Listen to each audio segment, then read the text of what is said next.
Hola, ¿qué tal amigos de Costa Rica Noticias? Les saluda Melissa Valerio. Gracias por acompañarnos en esta nuestra segunda edición, este lunes 1 de noviembre, estrenando mes y por supuesto deseándole lo mejor durante este mes de noviembre, que por supuesto tenga la compañía de Costa Rica Noticias, donde siempre le ofrecemos información nacional, internacional, deportiva y mucho más para que usted no se pierda detalle siempre durante nuestra hora de programación de 12 a 1. Recuerde también que estamos a través de la señal de Canal 13, Radio Nacional y todas nuestras redes sociales que usted ya observó en la parte inferior de nuestra pantalla. Como siempre, un lunes con muchísima información, pero primero haciendo un repaso por nuestros titulares.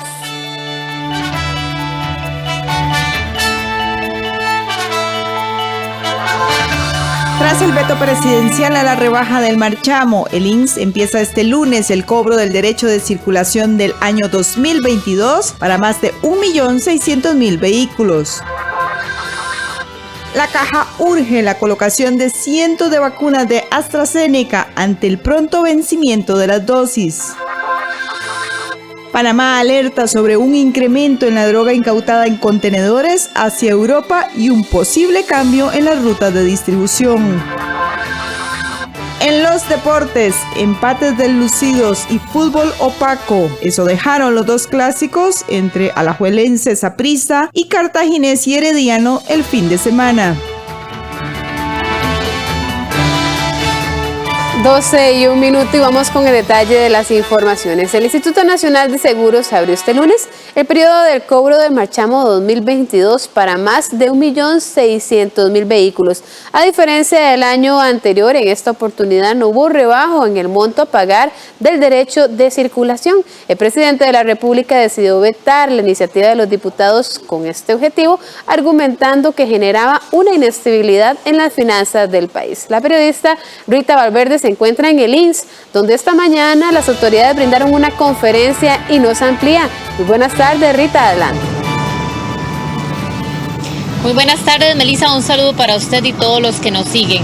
Ha sido un debate polémico, si se quiere, el debate del marchamo, tanto en la Asamblea Legislativa como por parte del Poder Ejecutivo, que al final pues no firmó este proyecto de ley para la reducción.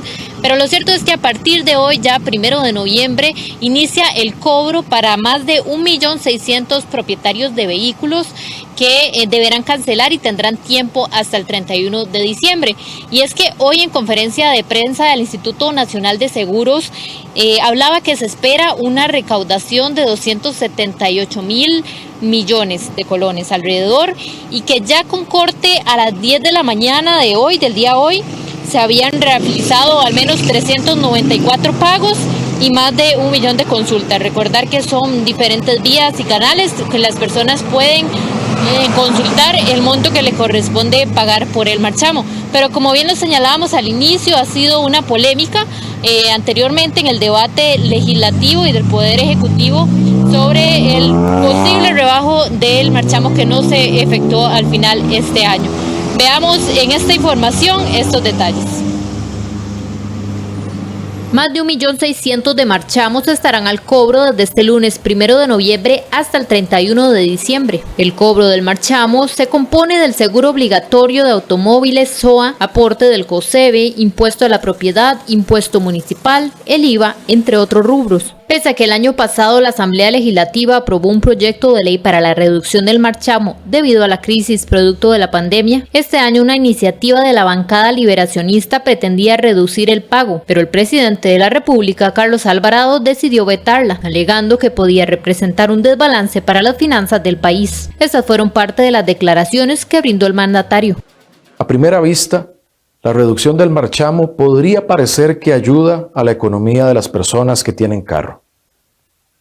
Pero no se hizo bien, porque lo hicieron sin compensar la pérdida de esos ingresos, lo cual causa un hueco presupuestario. Desde el Congreso se pudo haber bajado el marchamo a los carros de menor valor y subirlo a los carros de lujo, por ejemplo. Pero ese no fue el camino que se tomó. Y eso genera una pérdida de recursos que el país necesita urgentemente en este momento.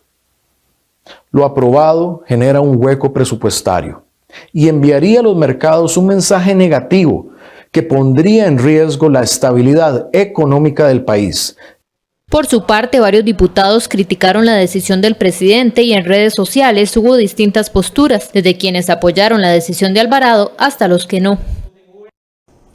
Señor presidente, una vez más usted demuestra que es un insensible con la dura situación de crisis por la cual están pasando miles de costarricenses. Es una burla esperarse a último minuto para vetar el proyecto de rebaja del marchamo con el fin de enterrar cualquier posibilidad de rescatar esta iniciativa por parte de los diputados y diputadas, puesto que el cobro va a ser el 1 de noviembre. Hoy su gobierno, señor presidente, le dice a los costarricenses de que a pesar de la dura crisis por la cual están viviendo y de que a pesar de que el Estado les ha limitado la posibilidad de circular por las carreteras costarricenses con normalidad, el Estado aún así se anima a meterle la mano en el bolsillo a esos costarricenses a pesar del duro momento que estamos viviendo.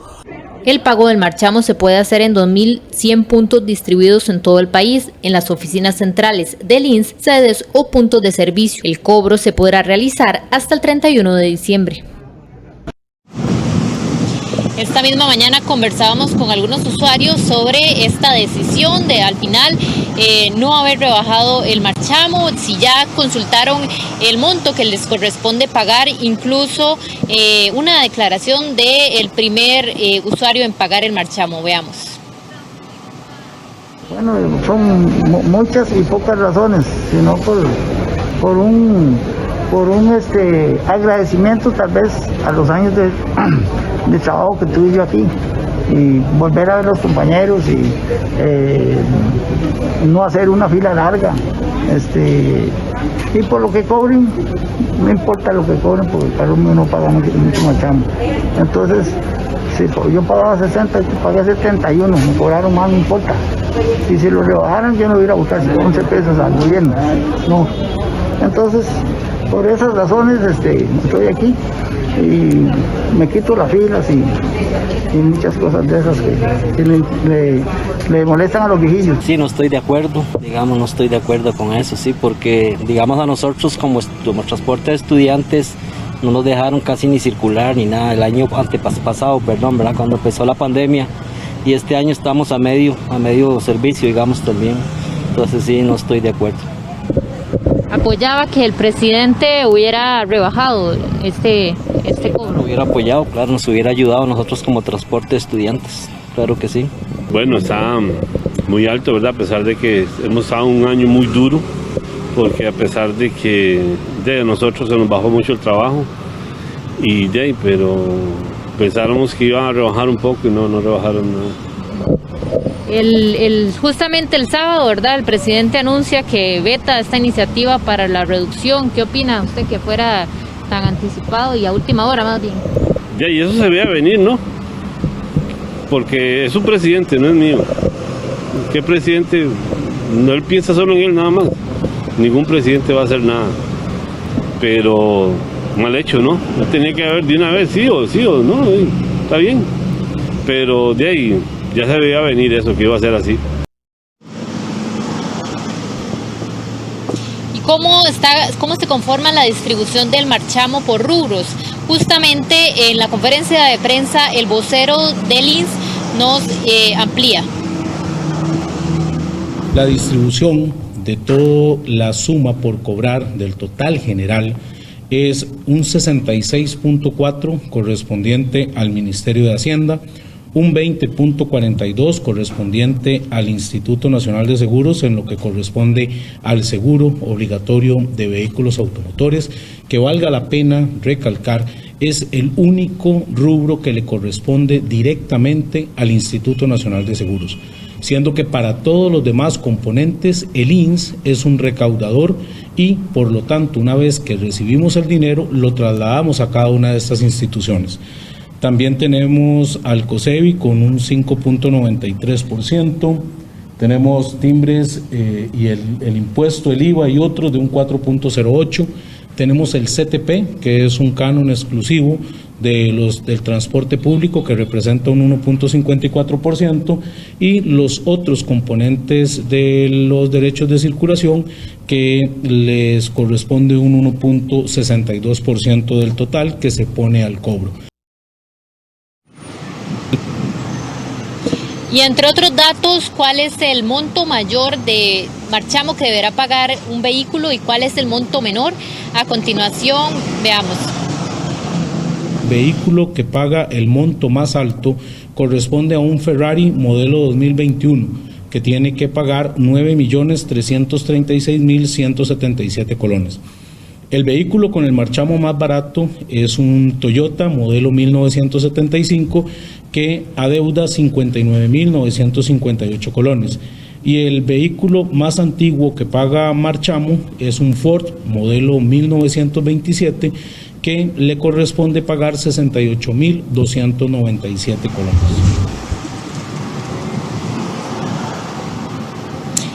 Bien, Melissa y televidentes, es importante señalar que, según decían las autoridades, a las personas tener cuidado y evitar ser víctimas de estafas, pues las páginas oficiales están bien identificadas, en los sitios o en las sedes donde deben ir a pagar también están bien identificados, porque pues pueden ocurrir también este tipo de cosas para que la gente no vaya a salir engañada o pagar algo que no es en una página incorrecta.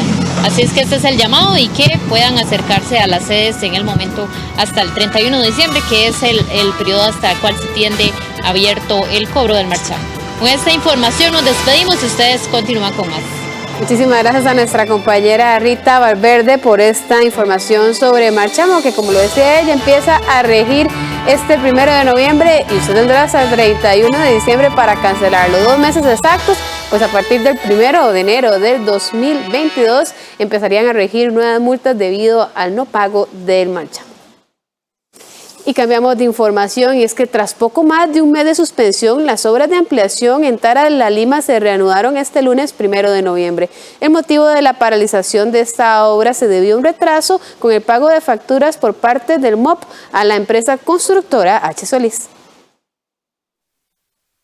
Los trabajos de mejora y ampliación del proyecto Taras La Lima se retomarán a partir de este lunes, luego de que se cumpliera más de un mes sin actividad. La pausa se debió a un pendiente de facturas que tenía el MOP con la empresa constructora H. Solís, aunque también hubo problemas relacionados con la reubicación de postes eléctricos por parte de la empresa JASEC de Cartago. El MOP informó que los trabajos iniciarán con la reubicación temporal de líneas eléctricas, drenajes marginales, pavimentos marginales, así como la preparación de vigas y muros prefabricados. La orden de inicio de este proyecto se dio en diciembre del año anterior. Sin embargo, desde el 20 de septiembre del 2021 se presentaron estos problemas que provocaron la suspensión de los trabajos. Las obras en Taras La Lima contemplan la construcción de 2 intercambios, uno de Taras de 3 carriles por sentido y otro en Lima de 4 carriles. Las obras en Taras La Lima contemplan la construcción de 2 intercambios, uno en Taras de 3 carriles por sentido y otro en La Lima de 4 carriles. Además de intervenciones en los 6 carriles existentes, se harán mejoras en la superficie de ruedo y su base, así como trabajos en los accesos a las calles marginales. Este proyecto implica una inversión de 35.000 millones de colones financiados por el Banco Interamericano de Desarrollo BID. La empresa encargada de la construcción es H. Solís.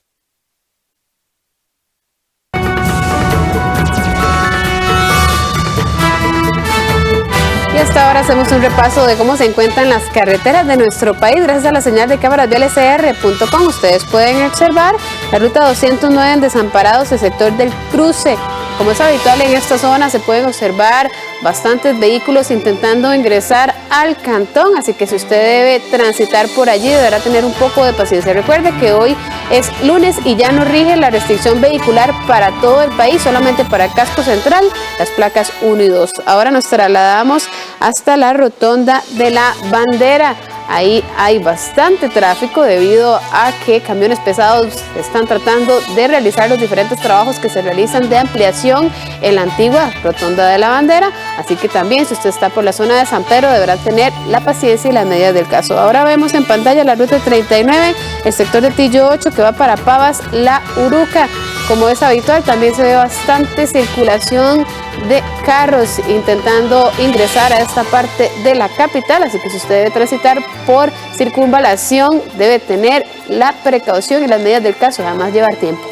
Por último, en la ruta 1, el sector del Castella está bastante contrario a la situación de las carreteras anteriores. Aquí sí hay fluidez vehicular por el antiguo puente conocido como La Platina, así que bueno, si usted tiene que transitar por la ruta 1 para salir de Alajuela o ingresar a ella, puede hacerlo con total tranquilidad.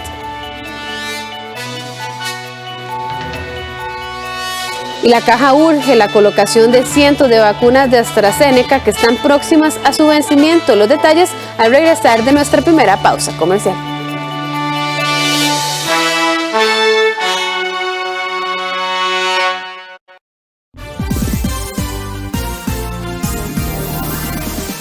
Todos los domingos a las 7:30 de la noche tenemos el sorteo de la Lotería Nacional.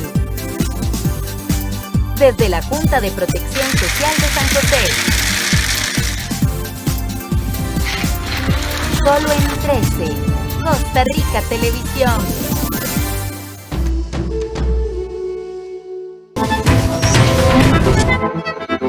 Colón, Panamá, se ha convertido en un triste ejemplo de cómo una economía al servicio de pocos puede devastar una comunidad. Esta semana en RT Reporta, Colón, el ocaso de una ciudad. La pobreza, la miseria, la marginalidad, el desempleo, la crisis familiar, la exclusión. La pandilla lo que te da es identidad. Lunes 1 de noviembre, 9:30 de la noche. Con repetición, martes a las 10:30 de la noche. Por 13, Costa Rica Televisión. AGECO tiene una buena noticia para todas las personas mayores y sus familiares. Gracias a la televisión, ahora podemos seguir estando cerca a pesar de la distancia, disfrutando de buena vida. El nuevo programa de AGECO y 13, Costa Rica Televisión. Por 13, Costa Rica Televisión. En nuestro espacio de cine mexicano, presentamos El lugar más pequeño, un documental que nos narra cómo un pueblo metido en las montañas salvadoreñas logra salir adelante luego de un desastre. Sí, recuerdo que estábamos todo el mundo en su casa debajo de las camas y se oía la bala. Este 31 de octubre a las 9 de la noche, aquí en 13, Costa Rica Televisión. Banco Popular presenta El Tipo de Cambio. Y a las 12:17 le contamos cómo se encuentra el tipo de cambio para este inicio de semana e inicio de mes. La compra en 634 colones con 69 céntimos, mientras que la venta se ubica en 641 colones con 84 céntimos. Banco Popular presentó El Tipo de Cambio. 12:18 y continuamos con las informaciones. Es que Costa Rica presentará en la Cumbre de Cambio Climático COP26, que se realiza esta semana en Glasgow, Escocia, el exitoso modelo de generación eléctrica de nuestro país. La conferencia tiene gran relevancia, pues líderes del planeta deberán decidir en esta cita qué harán para impedir que el cambio climático produzca efectos más catastróficos de los que ya se ha visto en distintas partes del mundo, como mortales incendios e inundaciones. Hoy conversaremos con don Edgar Gutiérrez, ex ministro de Ambiente y Energía, quien nos ayudará a abordar los ejes centrales de este encuentro. Muchas gracias, don Edgar, por habernos acompañado esta tarde. Buenas tardes, ¿qué tal? ¿Cómo le va? Bien, gracias, don Edgar. Para iniciar, sería importante primeramente el conocer por qué es importante para un país como Costa Rica participar en este evento. Bueno, yo diría de que Costa Rica ha sido un país que le ha apostado por muchísimos años, casi históricamente, a la multilateralidad. Ha reconocido de que un país pequeño, con una población pequeña, no tiene, digamos, la potencia para golpear mesa en una negociación internacional y por lo tanto tiene que utilizar los mecanismos multilaterales que se han creado para llevar aquellos mensajes que Costa Rica ha construido a base de su experiencia y de su compromiso con derechos humanos, por ejemplo, con los derechos a la naturaleza, con derechos en general, digamos, de la humanidad. De allí que es importante para un país como el nuestro constituirnos en una voz, como muy bien lo ha dicho la ministra de Ambiente, una voz disruptiva, una voz que tiene autoridad para decirle al mundo el camino que hay que recorrer para que efectivamente el planeta Tierra pueda seguir existiendo al servicio de los seres humanos. Y por supuesto, en ese contexto tenemos que tener un equilibrio ecológico con las demás especies que habitan este planeta, que es una nave única y cerrada. Eso es lo único que tenemos, no tenemos una opción B, no, eso es lo que tenemos. Y por lo tanto tenemos que gestionarla de una forma inteligente, de tal forma de que tanto la especie humana como las otras especies que conforman el planeta podamos coexistir de una forma armoniosa para darle sustento a la vida por sí misma. Don Edgar, Costa Rica expondrá su modelo de generación eléctrico, pero ¿cuál es el reto más grande que arrastra el país de cara al cambio climático, por ejemplo? Sí, Costa Rica tiene que exponer su modelo de generación eléctrica, que es único en el mundo. No solamente es un modelo que ya hoy por hoy es 100% renovable, que le ha apostado a las energías renovables, sino también que es un modelo que le ha permitido al país poder desarrollar otras opciones, como por ejemplo, y hablando precisamente del Acuerdo de París, de compensar emisiones con terreno forestal y compensar también con la generación eléctrica sin uso de combustibles. De allí que es importante, digamos, considerar esto como un factor que efectivamente el país tiene a su favor. Eso no lo pueden decir el resto de los países del mundo. La mayoría de los países del mundo hoy por hoy o queman búnker o queman carbón o queman diésel para generar energía eléctrica, y de allí los grandes compromisos que tienen estos países.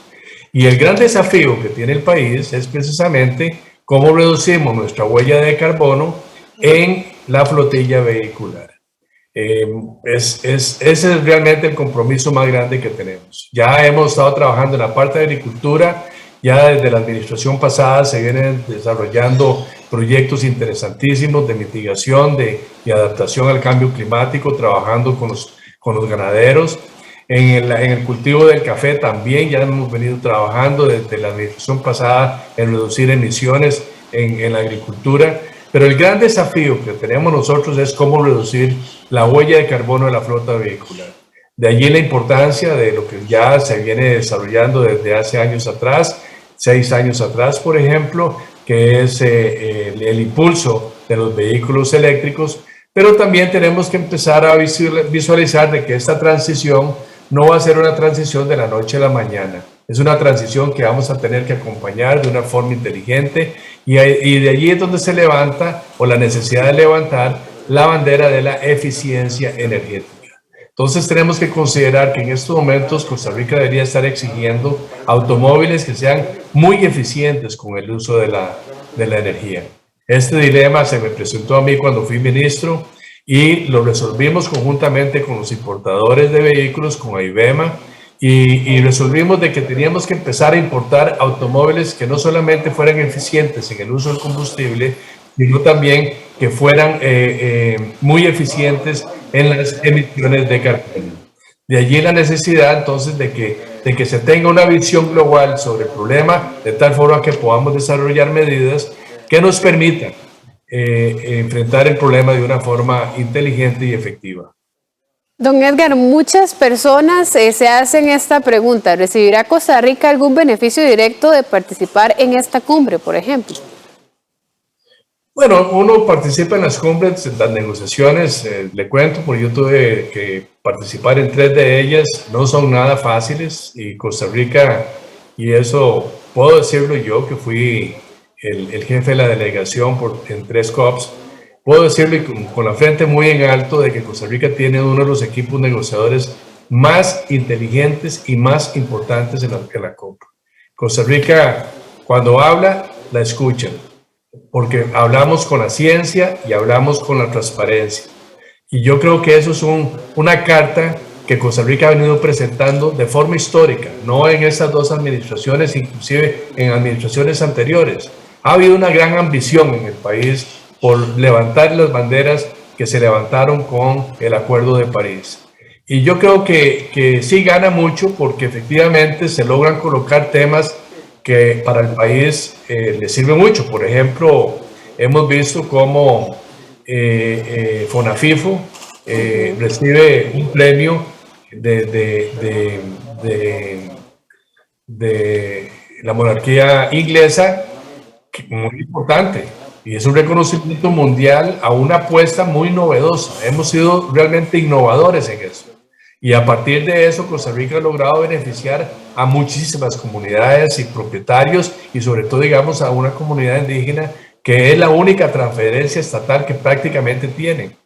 De allí que estar ahí y estar colocando los temas que nos interesan, por ejemplo, en esta COP26, un tema que es clave, fundamental, que es resolver el famoso artículo 6, que es el artículo que habla sobre el comercio del carbono, qué mecanismos se van a utilizar, en fin, todo lo relacionado con lo que va a hacer, cómo se van a reconocer las compensaciones con los compromisos, en fin, todo lo que tiene que ver con el mercado de carbono es para nosotros muy importante, porque nosotros tenemos capacidad de sobra para entrar en ese mercado y negociar secuestro de carbono a beneficio de nuestras comunidades y de nuestros productores.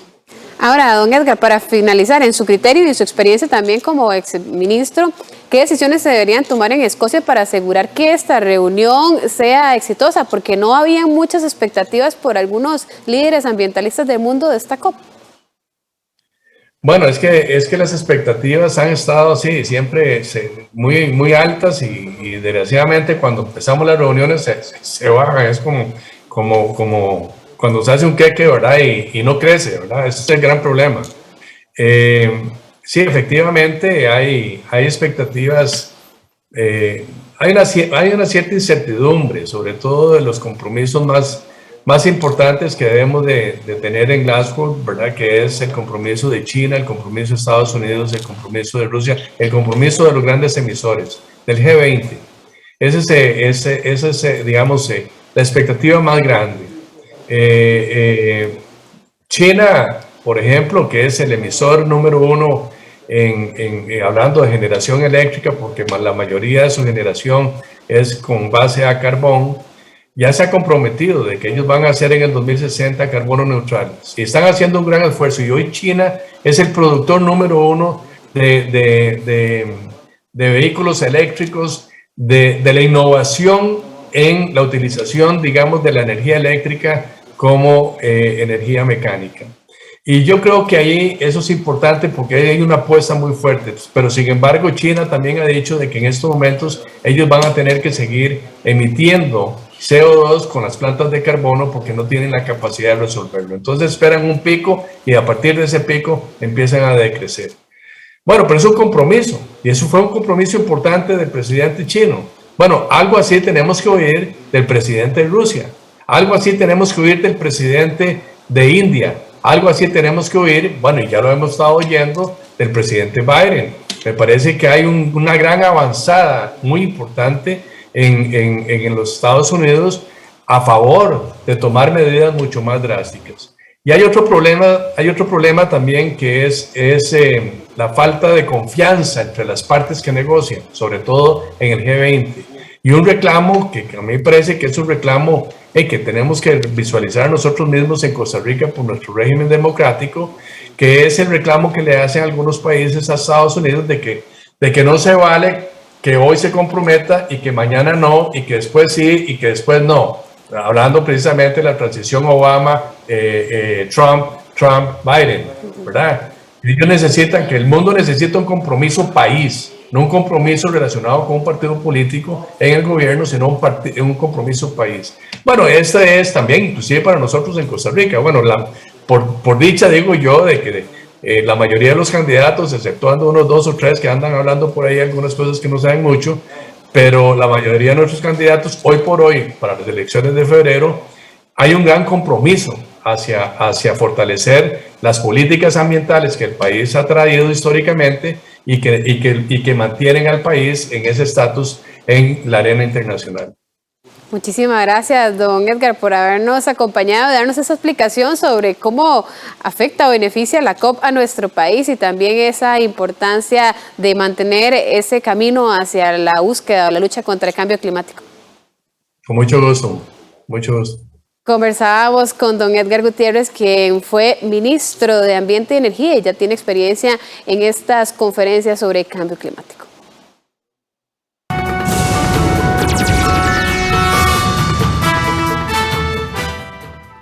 Y cambiamos a temas de salud, y es que la Caja Costarricense del Seguro Social está urgida de colocar vacunas de AstraZeneca, ya que la mayoría de las existencias en las bodegas de la institución vencen entre los meses de noviembre y diciembre. Además, esta fue una de las razones por la cual el Ministerio de Salud autorizó la aplicación de terceras dosis con este medicamento. Las autoridades de la Caja Costarricense del Seguro Social han corrido en los últimos meses con campañas y con autorizaciones extraordinarias de vacunación con el objetivo de que las vacunas de la casa farmacéutica AstraZeneca no lleguen a su fecha de vencimiento. Las vacunas que estaban que están en riesgo de vencimiento se habían colocado disponibles para el vacunatón, o sea, prácticamente el mes anterior.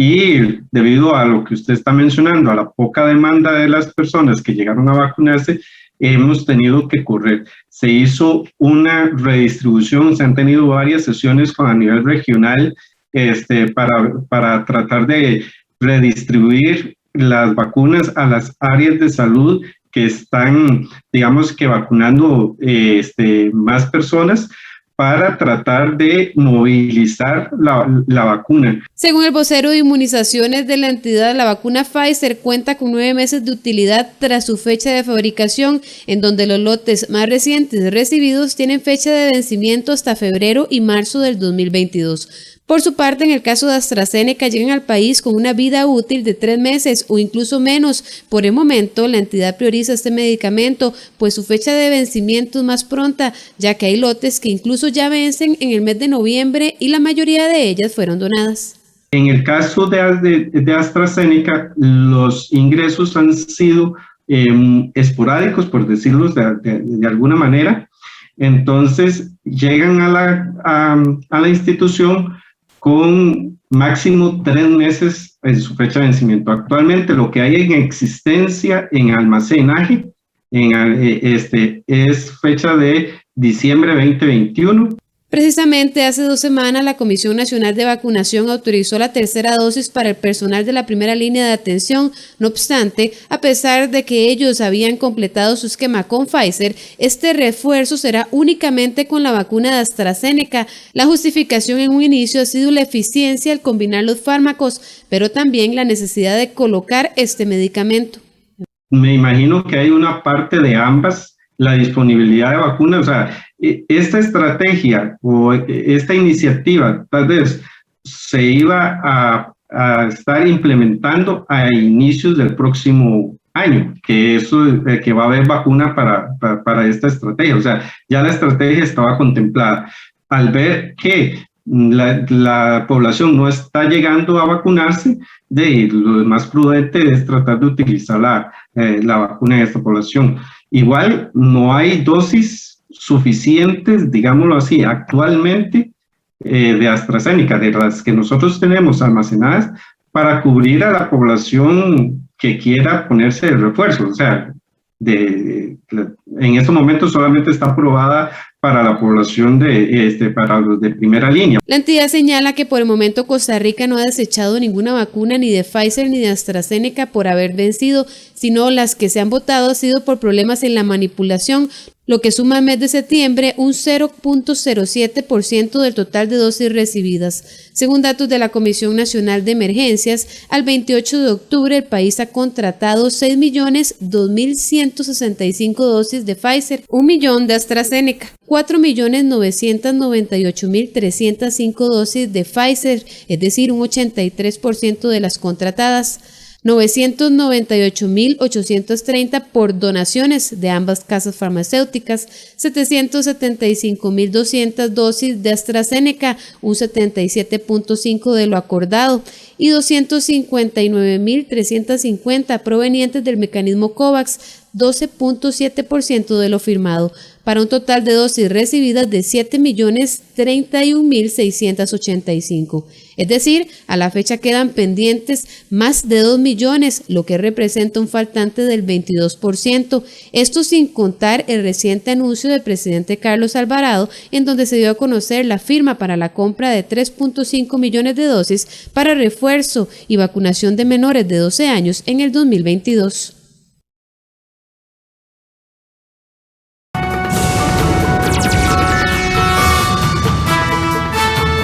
Diferencias entre la Caja Costarricense del Seguro Social y el Ministerio de Educación Pública sobre la acreditación del pago de 17.000 millones de colones en cuotas obrero-patronales mantiene al MEP como moroso ante la entidad aseguradora, pese a que la deuda corresponde a pagos no realizados hace 10 años y a que la planilla actual se mantiene al día. Esto está afectando a los empleados del MEP a la hora de que requieren atención médica. La Caja Costarricense de Seguro Social mantiene como empleador moroso al Ministerio de Educación Pública desde octubre, luego de que la entidad acreditara a la deuda general del Estado un adelanto de pago que correspondía a un acuerdo con el MEP para cancelar un total de 149.000 millones de colones correspondientes a periodos entre el 2003 y el 2017. Aunque la condición de mora corresponde a planillas extraordinarias de hace más de 10 años, la situación afectó a los empleados actuales, quienes deben de validar derechos ante la Caja cada vez que requieran de su atención médica, hospitalaria y el suministro de medicamentos, aunque las planillas actuales estén al día.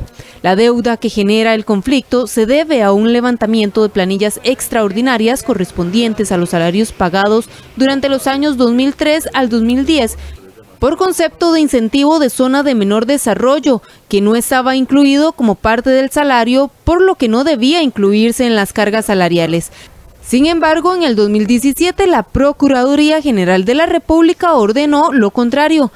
Como consecuencia, la Caja procedió a generar las planillas adicionales para el MEP de los años entre el 2003 y el 2017, dando pie a una nueva deuda de 149.317 millones de colones. El pasado 15 de marzo, el MEP, el Ministerio de Hacienda y la Caja acordaron un acuerdo de pago para que al 30 de septiembre el MEP cancelara al menos 47.000 millones de colones correspondientes al primer y segundo pago. Sin embargo, la Caja no acreditó el primer pago realizado en julio como abono al convenio de arreglo de pago, sino que lo acreditó a la deuda general del Estado. Hasta la fecha existe una discusión entre el Ministerio de Hacienda y la Caja Costarricense de Seguro Social sobre la correcta acreditación de ese primer pago de 17.700 millones de colones, y hasta que no se resuelva, el MEP no puede hacer el pago de las otras dos cuotas acordadas.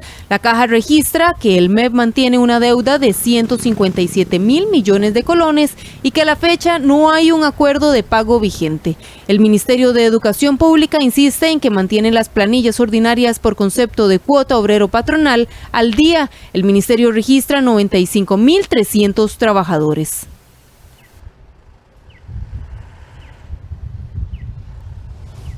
Y la UCR habilitó la posibilidad de volver a la presencialidad hasta en un 50%, principalmente para el personal del área administrativa. También se abre la posibilidad para que cursos virtuales regresen a la bimodalidad. La baja en el número de contagios y casos por COVID-19 a nivel nacional permitió que las autoridades de la Universidad de Costa Rica anunciaran el protocolo para el regreso de hasta un 50% de presencialidad, principalmente para las áreas administrativas y aquellos cursos cuyas modalidades se encontraban aún al 100% en virtualidad. La directriz instituye a jerarquías a organizar al personal administrativo de manera que cada oficina esté ocupada al menos a un 50% de su capacidad máxima, siempre y cuando la infraestructura permita el distanciamiento de los 2 metros entre estaciones de trabajo y se cuenten con condiciones de ventilación óptimas en los espacios. En tanto, los cursos previamente planeados con algún componente de presencialidad podrían mantener el plan de inicio del curso de semestre. En la logística tendrán prioridad los puestos de atención al público y otras actividades con impacto en el funcionamiento de la UCR. Que esta decisión está amparada en la baja de casos que hemos tenido en las últimas semanas y ha sido debidamente consultada con las autoridades epidemiológicas de nuestra universidad y de la Universidad Nacional. En el entendido que ya contenemos también un 90% de las personas registradas a propósito de la obligatoriedad de la vacunación. Desde el pasado 11 de octubre, la UCR solicitó de manera obligatoria la vacunación contra la COVID-19 de todo su personal.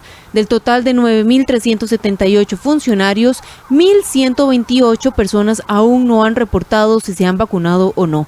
Pese a que la oficina jurídica de la UCR indicó que sí es posible establecer la obligación de vacunación tanto para el personal como para sus estudiantes, hasta el momento la Rectoría únicamente ha hecho un llamado a la comunidad estudiantil para que de forma voluntaria se inmunicen.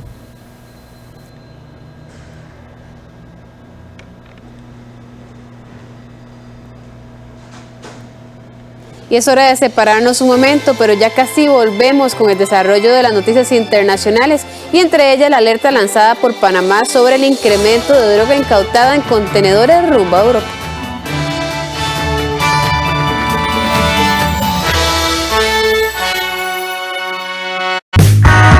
Estoy de visita en la Universidad Valle de México. Aquí algunos jóvenes con síndrome de Down hemos tenido la oportunidad de estudiar una carrera. Y todo gracias a un programa que se llama Contigo la VM. Y así como Ana Isabel estudia gastronomía. Up Down, los sábados a las 5:30 de la tarde. Aquí en 13, Costa Rica Televisión.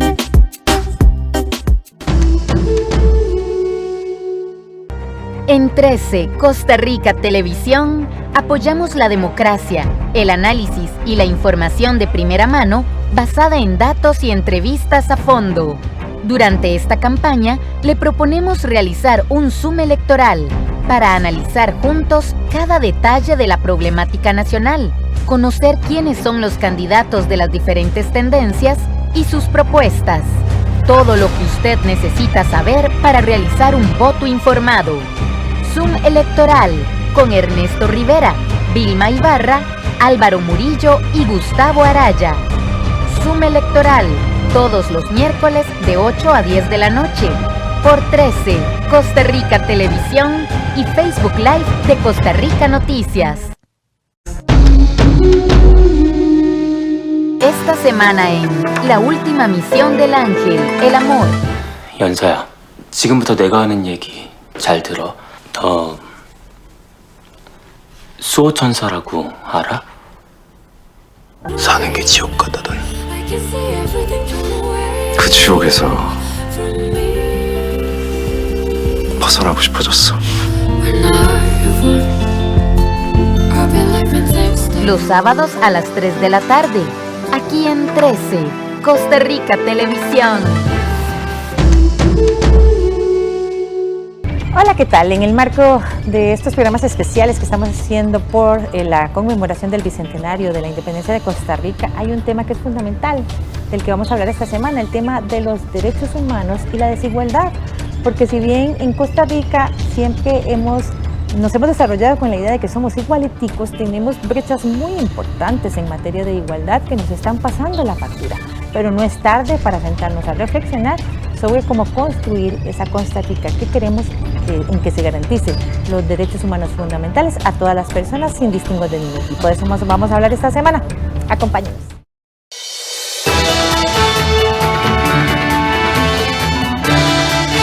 Y en lo que va del año, Panamá ha decomisado la cantidad de récords de 20 toneladas de droga escondida en contenedores cuyo destino final era el mercado europeo.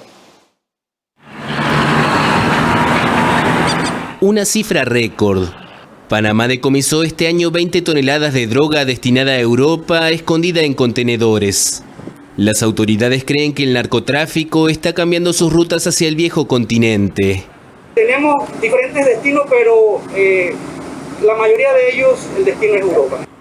Las autoridades sospechan que el crimen organizado aprovecha la versatilidad de los buques mercantes para trasladar la droga principalmente desde puertos sudamericanos en el Pacífico hacia Panamá, donde buscan salir hacia el Caribe con rumbo a Europa. Panamá es también la entrada en Centroamérica de la droga que trata de llegar a Estados Unidos, el principal consumidor de cocaína del mundo. En lo que va de 2021, Panamá ha batido todos sus récords anuales en decomisos de drogas, pese a la pandemia y a que aún faltan 2 meses para terminar el año. Y los 20 países más industrializados del planeta llegan a la Cumbre Mundial sobre Clima, con unas ambiciones climáticas calificadas de insuficientes por ellos mismos.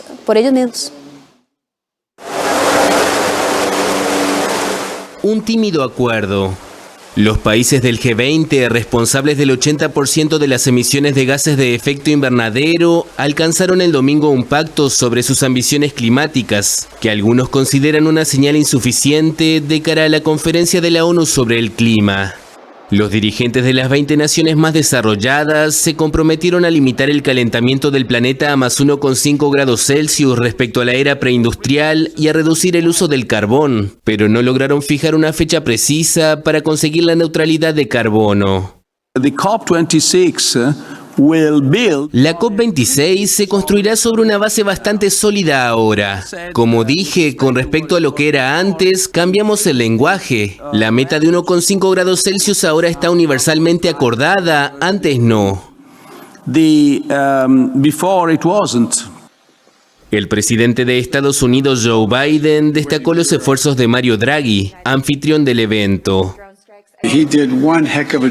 Hizo un gran trabajo liderando al G20 a través de un año difícil, marcado por grandes desafíos globales, entre ellos la pandemia, impulsando una recuperación económica global sostenible de base amplia y abordando la crisis climática. Creo que logramos un progreso tangible en cada uno de estos temas, en parte debido al compromiso que Estados Unidos ha puesto sobre la mesa. La presión sobre la primera cumbre presencial del G20 desde 2019 era fuerte. El secretario general de la ONU, Antonio Guterres, dijo en Twitter que se marchaba de Roma con sus esperanzas insatisfechas, pero al menos no enterradas. Este G20, a pesar de las tensiones, a pesar de las divergencias que puedan aparecer y que las negociaciones de los últimos días pueden haber confirmado, ha permitido recrear la convergencia de cara a Glasgow. If Glasgow fails, then the whole thing fails. Si Glasgow fracasa, entonces todo fracasa. El Acuerdo de París se habrá derrumbado a primera vista. El único mecanismo del mundo viable para hacer frente al cambio climático se hundirá por debajo de la línea de flotación. En este momento, el Acuerdo de París y la esperanza que vino con él es solo un trozo de papel. Las 20 naciones más desarrolladas, entre las que se encuentran México, Brasil y Argentina, reafirmaron también el compromiso hasta ahora incumplido de movilizar $100.000 millones para los costos de adaptación al cambio climático en los países en desarrollo. Now I give the floor to Brian Moynihan. Y empates de lúcidos y fútbol opaco, eso dejaron los dos clásicos entre Alajuelense y Saprissa y Cartaginés y Heredianos el fin de semana. A esta hora hacemos una pausa y ya regresamos con el repaso de la jornada deportiva con nuestro compañero Gerardo Coto.